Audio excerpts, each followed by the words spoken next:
ओम नमः शिवाय ओम नमः शिवाय ओम नमः शिवाय। अध्यात्म रामायण अरण्य कांड प्रथम सर्ग विराट वध। श्री महादेव जी बोले, हे पार्वती, उस दिन अत्रि मुनि के आश्रम में रहकर दूसरे दिन प्रातःकाल स्नान करने के अनंतर श्री रघुनाथ जी ने मुनिवर्ती सम्मति से चलने की तैयारी की। वे बोले, मुनि, हे मुनि, हम सब मुनि मंडली से सुशोभित दंड कार्यालय को जाना चाहते हैं, अतः आप हमें आज्ञा दीजिए और हमें मार्ग दिखाने के लिए कुछ शिष्यों को आज्ञा दीजिए।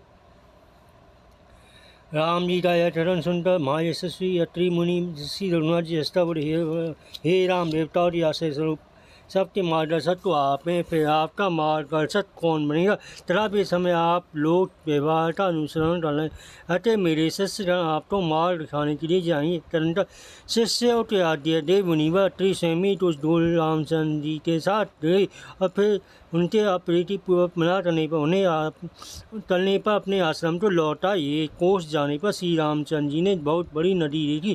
तब रघुनाथ जी ने अत्रि के शिष्यों से इस प्रकार पूछा, हे ब्रह्मचारी, इस नदी को पार करने का क्या कोई उपाय है या नहीं। तब शिष्यों ने कहा, हे रघुनंदन, यहाँ एक सुधर नौका है, हम उस पर चलाकर आपको एक क्षण में नदी के उस पार पहुँचा देंगे। तब मुनि कुमारों ने सीता से राम और लक्ष्मण को नौका में चलाकर एक क्षण में नदी के उस पार पहुँचा दिया और फिर रामचंद्र जी द्वारा प्रशंसित हो अत्रि मुनि के आश्रम को लौट आए।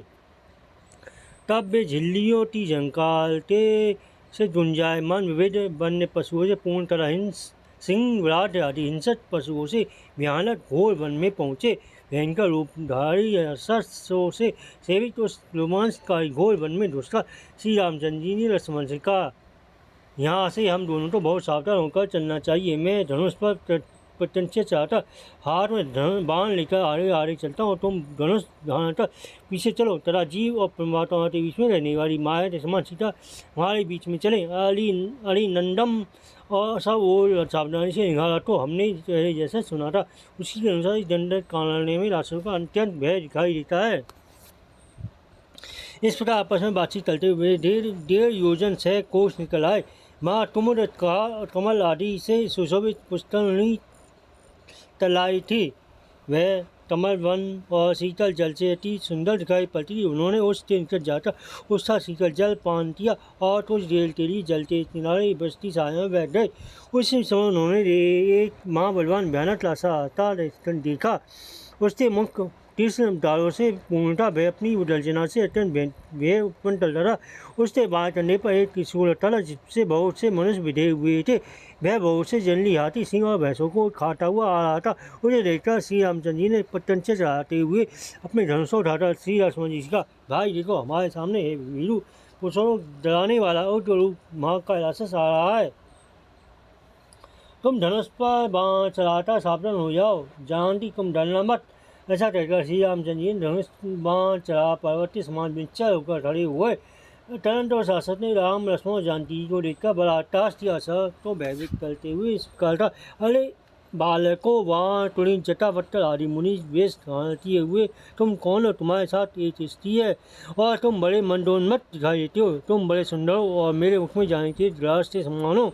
हाय हिंसक जीवों से पूर्ण इस घोर वन में तुम किस लिए आए हो? राक्षस के वचन सुन श्री रामचंद्र जी ने उससे मुस्कुराकर कहा, मेरा नाम राम है और मेरा प्यारा भाई छोटा भाई लक्ष्मण है। यह रमणी मेरी प्रिया सीता है। हम पिता की आज्ञा तुम जैसों को शिक्षा देने के लिए इस वन में आए हैं। श्री रामचंद्र जी के वचन सुनकर हंसने लगा और उसने मुंह फैलाकर तुरंत अपनी आंखों से शूल उठा लिया और बोला, राम, क्या तुम मुझे नहीं जानते? मैं जगत प्रसिद्ध विराट नामक राक्षस हूँ। मेरे ही भय से समस्त मुनिजन इस वन को छोड़कर चले गए हैं। यदि तुम्हें जीने की इच्छा हो तो सीता को छोड़कर बिना शस्त्रों के भाग जाओ, नहीं तो मैं तुम्हें अभी दोनों को खा जाऊंगा। ऐसा कहकर वह राक्षस सीता जी को पकड़ने के लिए उसकी ओर दौड़ा। तब रामचंद्र जी ने हंसते हुए अपने बाण से उससे भुजाएं काट डाली।